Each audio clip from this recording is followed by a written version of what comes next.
Everybody who is a mistake is a potential mystic. If you are not a mistake, then you are a lost case.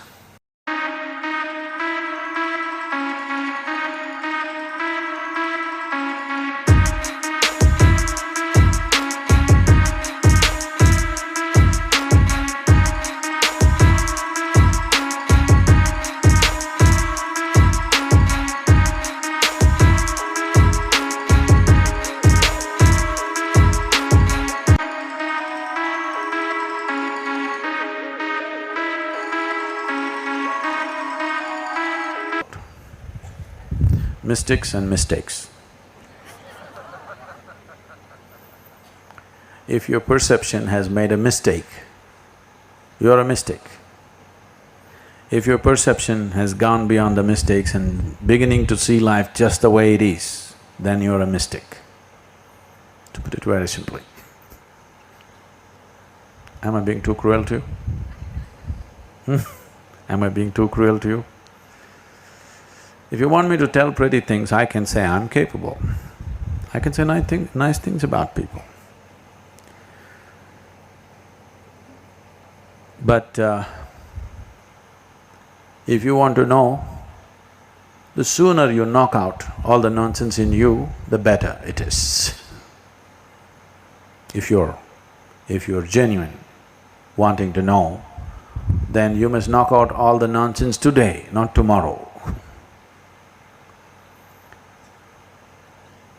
If your perception is changing at different times of your life, obviously what you did yesterday or how you saw life yesterday was a mistake. What you're doing now is the right thing.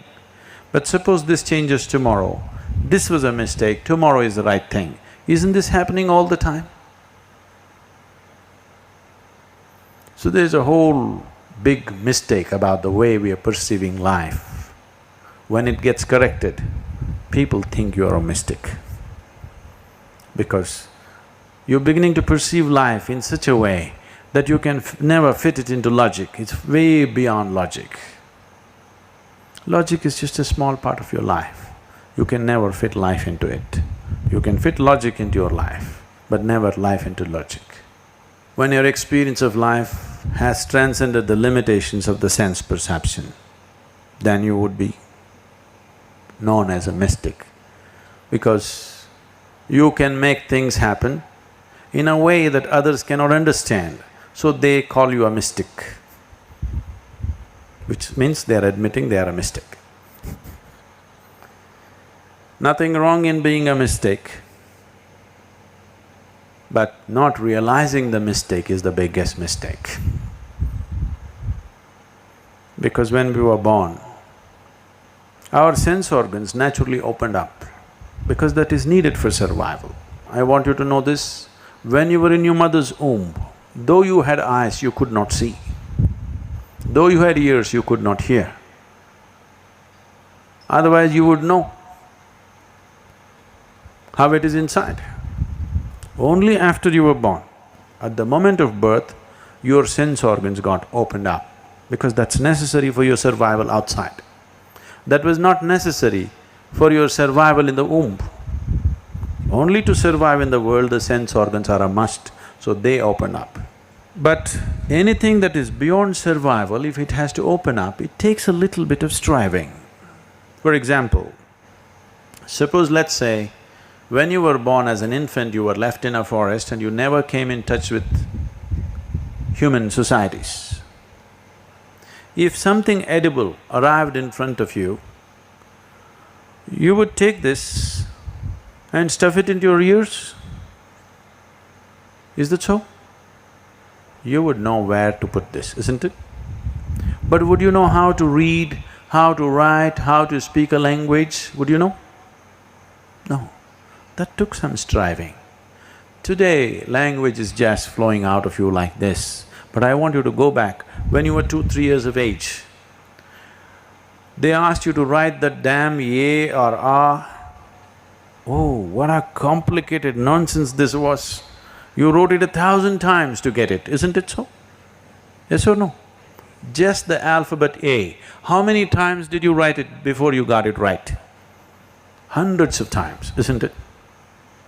Because of that striving, today it flows like that.